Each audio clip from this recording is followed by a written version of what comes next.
Abraço aí para Careca Low Profile. Bom dia, Leiralves, que estamos juntos, Careca. Abraço para o Vitor Manuel. Eu não entendo essa agonia para a contratação. Quando o Bahia contratava 50 jogadores e nenhum prestava, a galera reclamava. Eu prefiro aguardar do que trazer qualquer tiriça. Eu concordo em partes. Eu acho que não precisa desespero para contratar. E aí eu concordo com você, Vitão. Desespero não precisa. A gente tem um bom time. A questão é que as lesões, as suspensões, as questões que envolvem uma temporada começaram a atingir o nosso elenco. O Bahia, domingo, Vitão, vai para o jogo contra o Juventude com 2 zagueiros. O Bahia deve ir sem nenhum zagueiro no banco, a não ser que chame alguém no sub-20. O Bahia só tem Gabriel Xavier e David Duarte, do elenco profissional.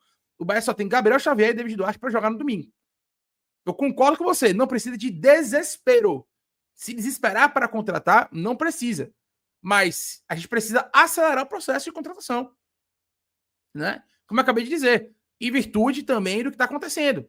Nosso zagueiro Canu machucou, nosso zagueiro Fred Lippert machucou, Rezende ninguém sabe, ninguém viu, e a gente vai para... E Rezende não é um zagueiro de ofício, ele é um volante de ofício, mas pode quebrar o galho na zaga, e nesse processo todo, a gente vai para o jogo de domingo contra o Juventude com 2 zagueiros no time titular e nenhum no banco.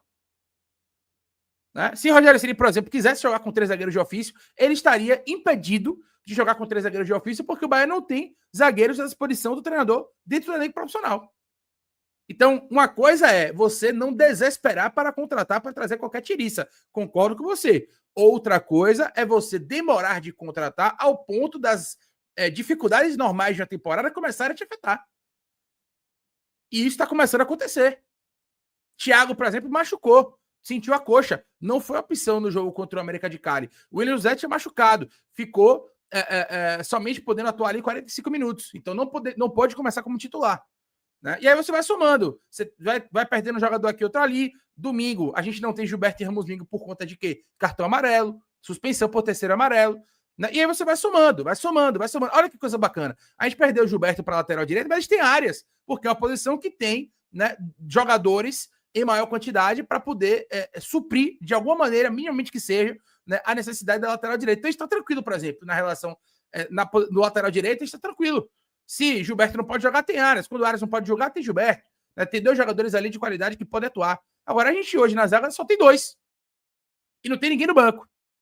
Né? Não tem ninguém no banco. Se você vai para ataque, você tem o William José baleado, você tem Thiago machucado. Né? E aí você começa a perceber que as dificuldades normais da temporada estão afetando o seu time. Estão afetando o seu elenco. E aí isso não pode acontecer. Para mim, é um grande absurdo. Para mim, é um grande absurdo, ainda que eu seja um cara mais ponderado e paciente em relação ao mercado de contratações, porque eu concordo que não é para trazer qualquer tiriça, mas eu acho um grande absurdo o Bahia ir para o jogo de domingo apenas com David Duarte e Gabriel Xavier à disposição do treinador. Se o Rogério Ceni quisesse usar 3 zagueiros de ofício no jogo de domingo, ele não poderia, ele estaria impedido de fazer uma variação tática, porque o nosso elenco não deu ao treinador a capacidade de fazer essa mudança. Simples assim. Então, isso para mim é grave. Isso para mim é um erro absurdo. Né? Então, é o que eu falo, é o equilíbrio. Nem tanto ao céu, nem tanto ao inferno. Nem 8, nem 80. A gente não precisa de desespero, mas também a gente não pode ser tão lento. Né? Esse é o ponto. Um abraço aí para Ricardo Machado, Ana Beatriz, Isaac Newton. O Bahia precisa trazer atletas mais fortes fisicamente, até mesmo para mudar o estilo de jogo quando for preciso. Ficou visível a diferença entre os times. O Bahia tem atletas de estatura baixa e franzinos. Concordo com você. Inclusive, é um ponto que o Botafogo sabe explorar muito bem. O Botafogo é um time que traz jogadores sempre muito fortes, né? E altos, fisicamente falando. Né? São jogadores que têm uma parte física bastante desenvolvida. E isso é que caracteriza o time do Botafogo. Né? É um time muito forte fisicamente. Né? Então, é algo que o Botafogo soube explorar muito bem, né? E tem conseguido fazer isso no mercado. Lério, uma análise sim, cara. 2 eliminações, o que esperar do nosso Bahia? Qual a competição, na sua opinião? Mas o Bahia deve priorizar. E as contratações vêm? Cara, como eu falei para você, 3 posições o Bahia busca no mercado, né? Então a informação que a gente tem é essa. Em relação a competição de prioridade, cara, eu acho que a prioridade tem que ser o Campeonato Brasileiro, tá? Eu entendo. E, claro, fico chateado, frustrado com a eliminação da Sul-Americana e tô puto também. Né? Quem assistiu o pós-jogo, quem assistiu os cortes aí depois da eliminação, podem atestar e podem ver o quanto eu fiquei chateado, porque eu não tenho sangue de barata, tá? Eu sou um cara muito ponderado, muito tranquilo, né? A gente tem um perfil aqui de mais calma na hora da análise, mesmo quando o momento não é fácil, mesmo quando o momento não é bom, a gente tem calma e tranquilidade para poder analisar. Só que eu sou torcedor do Bahia, velho. Eu sou forjado na Fonte Nova, né? Eu vou para a Fonte Nova desde que eu tenho 3 anos de idade. O Bahia e a Fonte Nova são minha vida, né? O lugar que eu mais me sinto à vontade é na Fonte Nova. É como se fosse uma segunda casa para mim. Então, eu não tenho sangue de barata. Você perder, velho, é do jogo. Agora, você entrar com a postura daquela que a gente entrou contra a América de Cali me deixou possesso, né? Me deixou puto. E é claro que, eventualmente, eu vou, em alguma live, em algum conteúdo, perder um pouco a linha, porque eu sou torcedor, né? Não me orgulho disso, mas foi um desabafo sincero de quem é torcedor do Bahia e que não tem sangue de barata, tá? Só para deixar isso muito claro. De uma maneira geral, eu acho que a prioridade do Bahia tem que ser o Campeonato Brasileiro por uma questão muito simples, né? No Campeonato Brasileiro, a gente acabou de ver a tabela aqui, vão 6 times para a Libertadores, né? 4 vão direto, 2, o quinto e o sexto vão para pré. A depender de quem vencer a Libertadores, pode ser até que abra, ou Copa do Brasil, pode ser até que abra mais vagas, né? Em relação a classificação aí para a Libertadores de maneira direta, né? Então, você tem 6 vagas para a Libertadores, podendo ser 6 vagas até diretas, a depender dos times que sejam campeões da Libertadores e também da Copa do Brasil, né? Então, você tem a possibilidade de ir direto, estando até em sexto no Campeonato Brasileiro. Então, você tem 6 times, né? 6 times de 20 conseguem um sucesso que é ir para a Libertadores, né? Na Sul-Americana, por exemplo, só o campeão vai para a Libertadores, velho. Só o campeão vai para a Libertadores. Né? Então, assim, é óbvio que a prioridade é você disputar a competição que te dê mais chances de ir para a Libertadores. Né? O que faz o seu time se manter no topo, o que faz o seu time se manter com uma constância, é um time que vai para a Libertadores o tempo inteiro. Porque a Libertadores é a competição mais rentável que a gente tem. Né? Se eu puxar aqui ó, as premiações de 2025, né, teve uma matéria que foi publicada, né, pelo perfil Gato Mestre e trouxe uma matéria falando sobre as premiações. Está aqui, ó, só para vocês verem, porque a Libertadores é a competição mais rentável que tem no calendário brasileiro, tirando agora, obviamente, né, o Mundial de Clubes, né? O Copa do Mundo de Clubes foi realmente algo muito fora da curva. Mas se você pegar aqui, por exemplo, a tabelinha dos times que mais ganharam dinheiro, né? O Bahia está aqui na 5ª colocação porque o Bahia jogou Libertadores.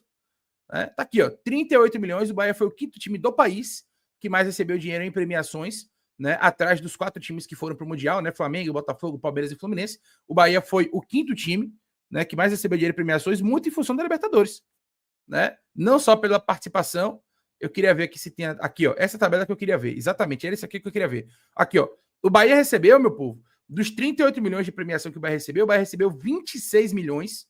26 milhões somente pela participação na Libertadores e pelos triunfos que a gente teve na fase de grupos. Né? Na fase de pré-Libertadores e na fase de grupos da Libertadores. O Bahia recebeu 26 milhões de reais em premiação. Tá? 2 milhões e 700 pela participação na Sul-Americana, 5 milhões e 900 pela participação, né, pelos avanços na Copa do Brasil até aqui, 3 milhões e meio pela Copa do Nordeste e 315 mil pelo Campeonato Estadual. Né? Então, nesse contexto aí, você vê o quão rentável é, o quão importante é, não só esportivamente estar na Libertadores, mas também economicamente estar na Libertadores. Né? E qual é a forma mais viável de você estar na Libertadores dentro do calendário do futebol brasileiro? É estar no G6 do Campeonato Brasileiro. 6 times dos 10, né? 6 times dos 10, desculpa, 6 times dos 20 times do campeonato vão para a Libertadores. 6 dos 20 vão para a Libertadores. Né? Então, dentro desse cenário, estatisticamente, é mais fácil você ir para a Libertadores pelo Campeonato Brasileiro do que sendo campeão da Sul-Americana ou sendo campeão da Copa do Brasil. Isso são os fatos, tá? Isso são os fatos. Agora, isso faz com que a gente tenha que abrir mão de uma competição como a Sul-Americana ou de outra competição? Não, o torcedor ele não quer abrir mão de absolutamente nada, e tá certo. Né? E tá certo. O torcedor ele quer ser campeão de tudo, ele quer ser campeão baiano, ele quer ser campeão da Copa do Nordeste, ele quer ser campeão da Copa do Brasil, ele quer ser campeão da Copa Sul-Americana. Né? O torcedor ele quer ser campeão de tudo. Mas, analisando de maneira fria, e aí quando me perguntam o que é que eu acho em relação ao Campeonato Brasileiro ser a prioridade do Bahia, eu acho que o Campeonato Brasileiro é a prioridade do Bahia de maneira acertada. Tem que ser mesmo. Agora, o fato do brasileiro ser uma prioridade não significa que o Bahia automaticamente tem que deixar de lado ou não entrar em campo nas outras competições com a mesma vontade de ganhar do que o Bahia entra no Campeonato Brasileiro. Né? Então, isso é algo que a gente tem que debater. A postura do Bahia tem que ser combatida. A postura do Bahia contra o América de Cali tem que ser combatida e criticada, sim. Sim, a postura é sofrível. A postura foi, melhor dizendo, sofrível, tá? Fernando, você está fazendo um trabalho excelente. Base, estrutura, time principal, time feminino, marketing.